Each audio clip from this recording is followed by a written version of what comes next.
इसमें से अगर आप यहां से नहीं निकाल सकते ना, तो हर एक वैल्यू पुट करके देख लेने का, सिंपल फंडा, हर एक वैल्यू पुट करके देख लेने का आंसर किस पे करेक्ट आता है।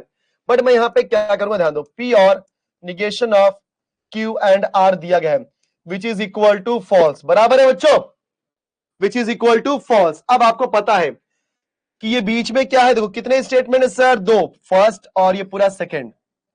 तो पहला स्टेटमेंट सेकंड स्टेटमेंट के बीच में क्या है, और में फॉल्स कब आता है सर, और क्या बोलता है, अगर दोनों स्टेटमेंट फॉल्स है मतलब ये भी फॉल्स और ये पूरा फॉल्स, तो ही आंसर फॉल्स आएगा।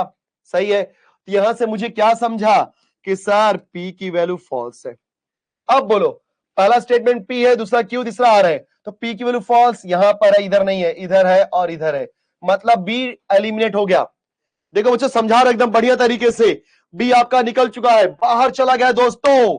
अब आ जाओ, पी की वैल्यू फॉल्स, अब क्या हो जाएगा, यहां से मुझे क्या समझेगा कि निगेशन ऑफ, बिकॉज पी की वैल्यू फॉल्स है, तो दूसरा पार्टनर कौन, negation of Q and R, इसकी वैल्यू क्या आ रही है, फॉल्स। अब बताओ निगेशन ऑफ व्हाट, दो, negation of what is false, किसका निगेशन करने पे फॉल्स आता है सर, ट्रू का।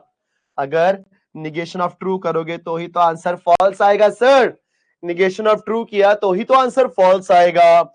इसका तात्पर्य क्या होता है कि यहां पर Q एंड R देखा आप सभी ने, बिकॉज यहां देखो हमने पहले क्या बोला, स्टेटमेंट और statement equal to false. False कब आता है, जब दोनों फॉल्स रहेंगे, तो P हमारा फॉल्स मिल गया। सेकंड स्टेटमेंट क्या है, negation of Q and R की वैल्यू फॉल्स है।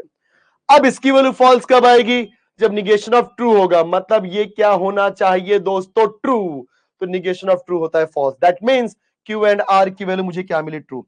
अब यहां पे बीच में एंड है, तो एंड क्या बोलता है कि एंड के केस में ट्रू तभी आता है जब दोनों स्टेटमेंट ट्रू हो, मतलब क्यू भी ट्रू और आर भी ट्रू।